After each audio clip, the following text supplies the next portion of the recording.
All right, thank you for having me. I'm a member of the ACFAS Research Committee, so research is something that I'm very passionate about.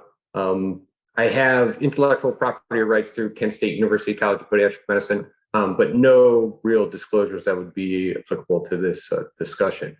So when I was given the topic of literature reviews, I was explaining this to a resident today that this is the foundation of research. Well, the literature review can really make or break your research study. Half-hearted literature reviews just don't really pass the test of time as far as how that research is evaluated and applied. If you think of research in terms of what does it offer us as foot and ankle surgeons, it's a huge benefit. It's a way to disseminate the information. It's a way to better the profession by keeping other foot and ankle surgeons current, and it improves patient care. So I'm very passionate about what research has to offer, and this is really where it starts. So I like to start my literature reviews with kind of a broad background type of article review compilation. Then I become more specific towards my area of interest. And then I narrow it down to my current research hypothesis. So the mainstay, the website that does the heavy lifting, you can try the Google Scholar, but it's really PubMed searches are kind of where you're able to find the most of your information, the bulk of your information. So you can type in a generalized term. You can see up top here, I have Achilles tendon rupture. It gives you quite a bit of searches here. So 3,614 results.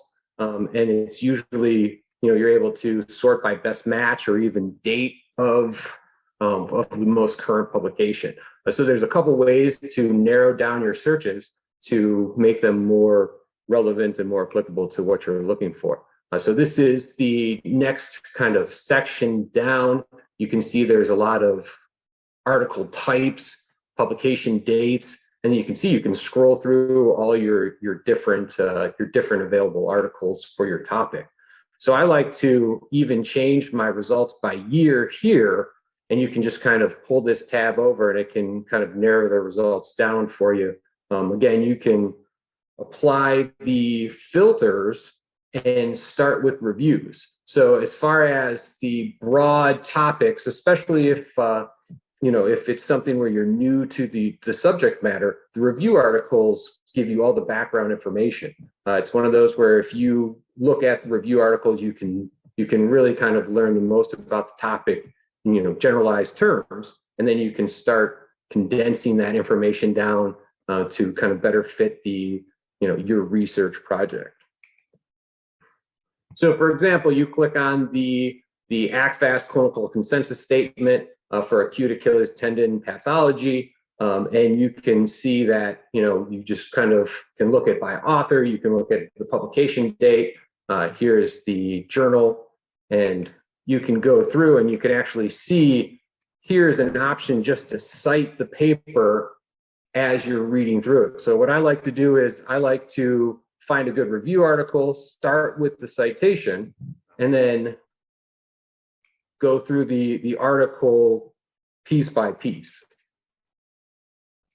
So you can even search if you find a good article and you like the way that it's written, you find that it's very complete. You can even search by author name. You can see that Dr. Naldo is easily applied. It's just a little click link.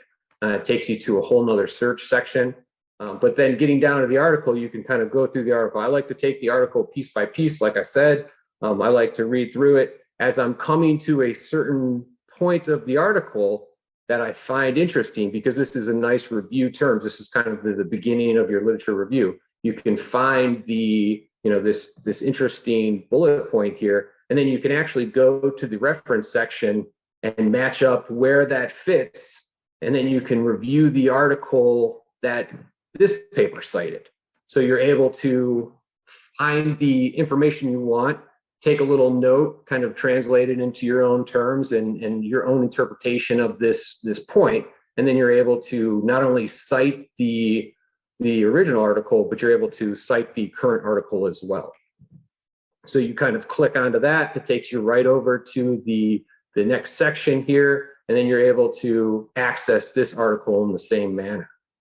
So again, it's a way to make sure that your literature review is complete. You're able to review the point that the first article, the clinical consensus statement, made by reviewing the original article that inspired their citation.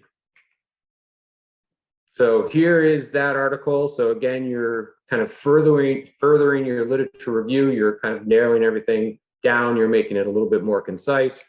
I like to, go through the articles, and especially when you're looking at a specific article, this is a great thing to check just for completeness sake. Check to make sure there's no financial disclosures or conflicts of interest.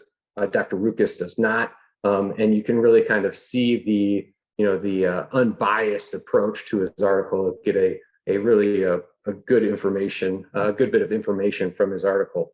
Now, if you find an article that kind of fits your topic as you're reading through the article, you can come back to this kind of main page here, and then you can go over to this area where you can find the similar articles or the cited by articles, and this will take you to another section just kind of lower on the page. You can kind of go through, you can skim through these articles, and then you're able to start building your bank of articles, your information that applies to your research topic. So you can look through these similar articles, and then you can see what more current articles have cited your original paper.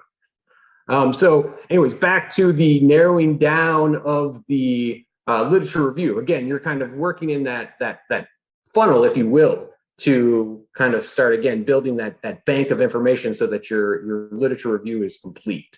Again, as far as the foundation, this is really kind of what builds that expertise. If you've ever talked to anybody about a subject that they published on, you'll probably be impressed by the amount of knowledge they have, and it really relates back to the literature review, just for the thoroughness and the completeness that it takes. So you can start looking into, for example, the Achilles tendon repair. You can start looking at the different percutaneous methods. This is a subject that we're working on. We're working on a more minimally invasive type of Achilles tendon repair in patients with higher comorbidities. So it's interesting to see the different publications that are related to this topic. Now, as I start kind of wrapping up here, I'll give you one little caveat, if I will, that not every journal article or journal is kind of made with the same cloth. So you have to be careful as you're looking at some of these review articles and the journal that they come from. There's a little bit of an impact factor with each journal that you should be able to review and at least kind of see where the journal ranks. For the most part, again, I stick with review articles, known authors, and then I kind of branch out from there. So just a little word to the wise there, just to be careful of some of the more obscure type of journals. So in conclusion, start with the reviews. This is where you're going to get the most information, the most completeness, and then you're able to kind of funnel everything down into a more concise literature, scientific literature collection to start your publication and add to your base of knowledge. As you're recording these notes, so as you read your journal articles, I like to make little bullet points, not necessarily complete thoughts, but kind of just the foundation, or just almost the cliff notes, if you would, of what I was thinking when I read the articles, or my important takeaway points. But again, a little bit of a tip of the pros is that you have to organize that so you remember what journal article it came from. So I like to write the first author's last name in parentheses, and then kind of save everything for the references. And then as you're going through, cite your article, and then you can start organizing your references and then replacing the author's name with the numbered citation as you get a little bit more finalized with your draft. So again, I appreciate everybody attending this lecture. If you have any questions, you can email me directly at my Kent State email. And that's all I got for you. Thanks. I just got a question right now. Is there a magic number for how many citations should be used in a literature review? So again, it depends on the topic. It's one of those where if you can accomplish an appropriate literature review in 10 citations, then by all means. It's really the thoroughness. You'll see in some of the larger review articles, you're talking over 100 citations. So if it's something that's relatively new that doesn't have a lot published on it, just an interesting case presentation, you might be limited on what's out there. But part of the review process is, and I've reviewed articles for JFAS, and it's interesting to kind of see it from the other side of the coin. What I'll do is that if I know of an article or if I find an article that the author hasn't cited, that's part of the review process that I'll recommend that article. But there is no absolute, kind of range of articles. So. Awesome. So we just got another question here. Is the preferred format for lit reviews APA or MLA? So it just depends on your journal. You can kind of check the journal that you're looking to publish in. They all have kind of author recommendations, kind of the formatting recommendations. So sometimes it's just specific on the journal you're aiming to publish.